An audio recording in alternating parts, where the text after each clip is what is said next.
ಗ್ಯಾರಂಟಿಗಳು ಹೇಳ್ತಾ ಇದ್ರಲ್ಲ, ಇವರು ಗ್ಯಾರಂಟಿಗಳು ಬಂದಿದ ತಕ್ಷಣ ಜನ ಬದುಕಿದಾರಾ ಇಲ್ಲ ಗ್ಯಾರಂಟಿಗಳು ಮುಂಚೆನೂ ಜನ ಬದುಕಿದ್ರ ಅನ್ನೋ ಪ್ರಶ್ನೆ. ಇವರು ಗ್ಯಾರಂಟಿ ಕೊಡಕ್ಕೆ ಮುಂಚೆ ಜನ ಸೌಖ್ಯವಾಗಿ ಸುಖವಾಗಿ ಹೇಗೆ ಬದುಕಬೇಕು ಹಾಗಾಗಿ ಅವ್ರ ಅನುಕೂಲ ರೀತಿ ಬದುಕ್ತಾ ಇದ್ರು.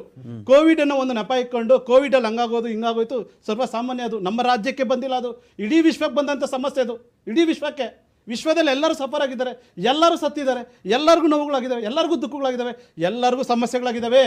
ಇದನ್ನ ಒಂದು ಟಾರ್ಗೆಟ್ ಮಾಡಿ ನಾವು ಕೊಡ್ತಾರೆ ಗ್ಯಾರಂಟಿ ಮೇಲೆ ತುಪ್ಪದಲ್ಲಿ ಅನ್ನ ತಿಂತಾ ಇದ್ದಾರೆ, ಬೋರ್ವೆಲ್ಗಳು ಹಾಕ್ಸ್ಕೊಂತ ಇದ್ದಾರೆ, ಕಾರ್ಗಳಲ್ಲಿ ಓಡಾಡ್ತಾ ಇದ್ದಾರೆ.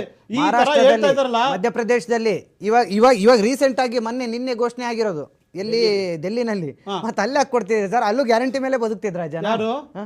ಯಾರು ಈಗ ಅದನ್ನ ಗ್ಯಾರಂಟಿ ಹುಟ್ಟಾಕ್ತಾರೆ, ಯಾರು ಗ್ಯಾರಂಟಿ ಸೃಷ್ಟಿ ಮಾಡ್ತಾರೆ, ಇಲ್ಲಿ ಗ್ಯಾರಂಟಿ ತಂದಾರ ಯಾರು? ಇವತ್ತು ಅದು ನೋಡಿ, ಇವ್ರದ್ದು ಮಲಾಧೋರಣೆ ನೋಡಿ ಹೆಂಗಿದೆ. ಇವತ್ತು ಡೆಲ್ಲಿ ಎಲೆಕ್ಷನ್ ನಡೀತಾ ಇದೆ, ಇಲ್ಲಿ ಬಂದು ಗೃಹಲಕ್ಷ್ಮಿ ಬಂದು 2,000 ಕೊಡ್ತಾವ್ರೆ, ಅಲ್ಲಿ 2,500 ಘೋಷಣೆ